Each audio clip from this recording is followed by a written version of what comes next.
my channel. In this video we are going to be looking at the distinction between the contract of sale, or the distinction between a sale and an agreement to sell. So the following are the main points of distinction between a sale and an agreement to sell, like what differentiates a sale from an agreement to sell. So we have 5 points.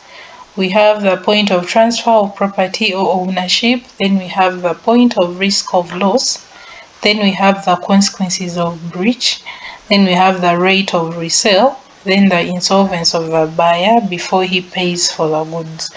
So those are the main points of distinction that we are going to be looking at.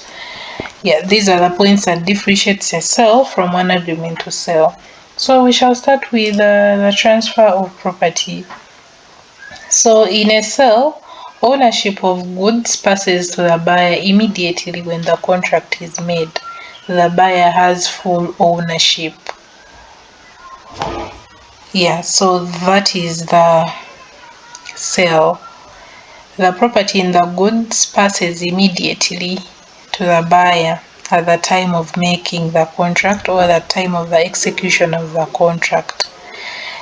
So in this case, the seller ceases to be the owner of the goods while the buyer becomes the owner.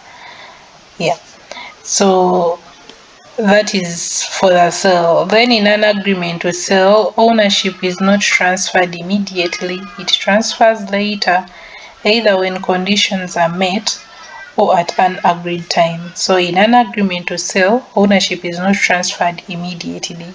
It transfers later, either when the conditions set in the agreement are met or at an agreed time.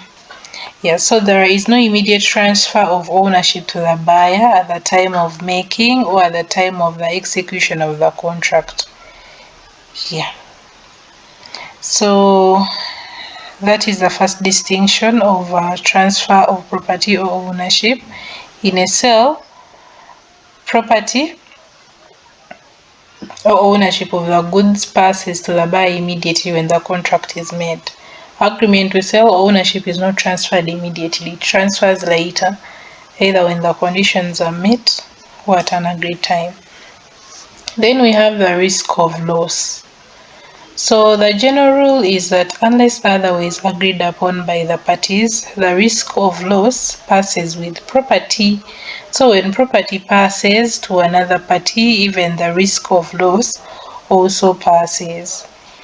So in a sale, the buyer bears the risk if the goods are destroyed, even if they are not in their possession, because ownership has already been passed. We said in a sale, ownership or property passes immediately at the making of the contract. So the buyer bears the risk if goods are destroyed, even if the goods are not yet in their possession, because ownership has already passed. As we said, the risk of loss passes with property or with ownership. Then in an agreement to sell, the seller bears the risk if goods are destroyed, because ownership has not yet passed to the buyer. We said in an agreement to sell, ownership passes later on. It is not passed immediately at the time of making the contract. It passes later on. So at the time of making the contract, the seller still has ownership of the goods. So it means that the seller bears the risk if those goods are destroyed, because ownership has not yet passed to the buyer. I hope you understand that. So for the sale, if goods are destroyed, the loss falls on the buyer, even though the goods may not have come in their possession yet. This is because the property in the goods has already passed to the buyer. Thus, the general rule is that risk passes with property unless the parties intended otherwise. Then in an agreement to sell, where the ownership in the goods is yet to pass from the seller to the buyer, and the goods are destroyed, such a loss has to be accounted for by the seller, even though the goods are in the possession of the buyer. This is because the property in the goods was still with the seller. So since property in the goods in an agreement to sell is passed on to the buyer at a later date, not on the date when the contract is made. So in case those goods are destroyed, even though it is the buyer that has those goods like in their premises or in their possession, the risk of the goods still falls on the seller, since the seller still has the ownership of the goods. I hope you understand that. Then another point we have is the consequences of breach. For a sale, if a buyer refuses to pay, the seller can sue for the price of the goods. Even if they are still in the seller's possession, if the buyer refuses to pay for the goods that we agreed upon in the contract, the seller can sue for the price of those goods, even if the seller still has those goods in their premises or in their possession. Yes. Then, in an agreement to sell, if the buyer refuses to pay, the seller can only sue for damages, not for the price. So in an agreement to sell, the seller can only sue for damages, the damages caused, but not the price of the goods. That's the difference. So if the buyer refuses to accept and pay for the goods, the seller can only sue for damages and not for the price, even though the goods are in the buyer's possession. For example, where the value or the price of the goods fall sharply, the seller can sue for damages but not for the price of the goods. The seller can sue for damages but not for the price of the goods. So that's the difference between the sale and an agreement to sell. Here the seller can sue for the price, here the seller can only sue for damages. Then another point we have is the right of resale.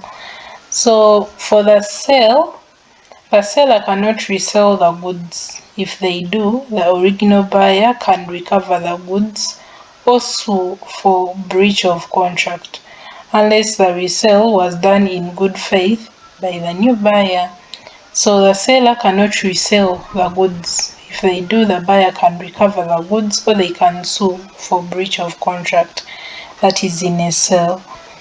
Then in an agreement to sell, the seller can resell the goods since ownership remains with them.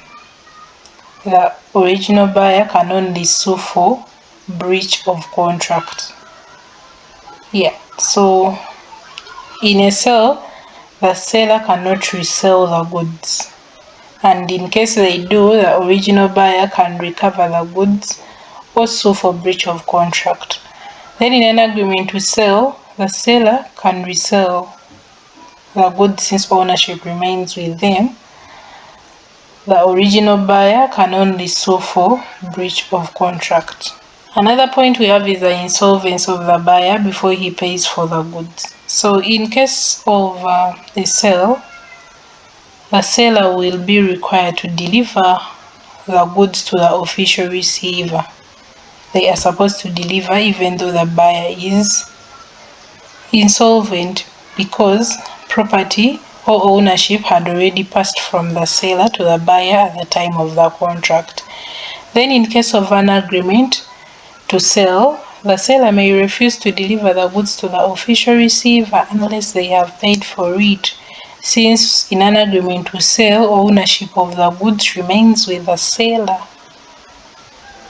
So in a sale, the seller is required to deliver.